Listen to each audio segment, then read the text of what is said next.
fois que tu vas te laisser dériver de cette assurance que seule l'œuvre de Jésus-Christ nous justifie, tu vas avoir des problèmes avec Dieu.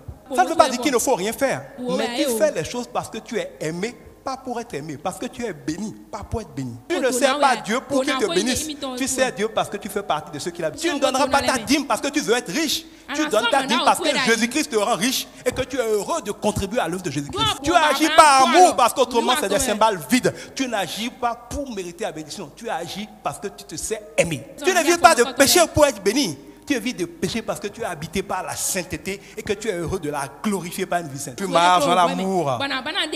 Et là où il y a l'amour, il y a Dieu. C'est la saison des choses profondes. Nous sommes des saints devant Dieu. Un peuple élu que le Seigneur regarde avec fierté. Pas à cause de ce que nous faisons ou ferons, mais à cause de ce que nous avons cru. Quand tu connais le Seigneur et tu sais que c'est comme ça qu'il travaille, quand certaines circonstances de ta vie arrivent, tu ne seras plus découragé. Tu ne commenceras pas à jeûner. Tu ne commenceras pas à appeler, à chasser Satan. Tu vas louer Dieu. Tu vas rendre grâce à Dieu. Tu vas demander que le Seigneur envoie des anges pour te fortifier. Tu vas demander qu'il prenne le contrôle de tes pensées pour que tu n'oublies pas la vérité. Tu vas commencer à prier en langue pour que l'Esprit soit manifesté en toi. Tu vas demander qu'il fortifie ta foi afin que tu ne sois pas ébranlé. Je veux prier en disant que cette année, le Seigneur nous fasse tout ce privilège-là. Qu'il nous fasse le don de la foi. Qu'il fasse de nous tous une famille qui marche dans cette victoire-là. Qu'il continue de nous enseigner, de nous révéler comment il fait les choses. Afin que quand ces choses arrivent là, elles rencontrent notre foi et non pas notre panique. Que parce que nous n'aurons plus peur, l'ennemi ne puisse plus rien nous faire. Que notre paix, notre assurance dans l'épreuve soit en lui-même un témoignage redoutable pour Jésus-Christ. Qu'enracinés dans le Seigneur, nous qui avons le privilège d'être des aînés, d'être des conducteurs des autres,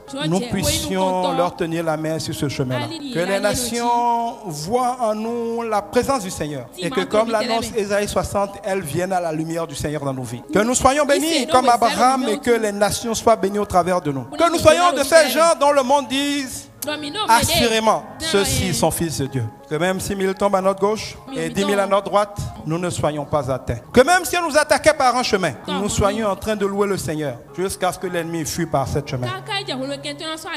Que le Seigneur nous fasse la grâce quand nous rentrons dans le feu de pouvoir dire comme Meshach, Abednego et les autres, assurément le Seigneur nous délivrera. Mais même s'il ne nous délivrera pas, nous l'adorerons, c'est notre Dieu.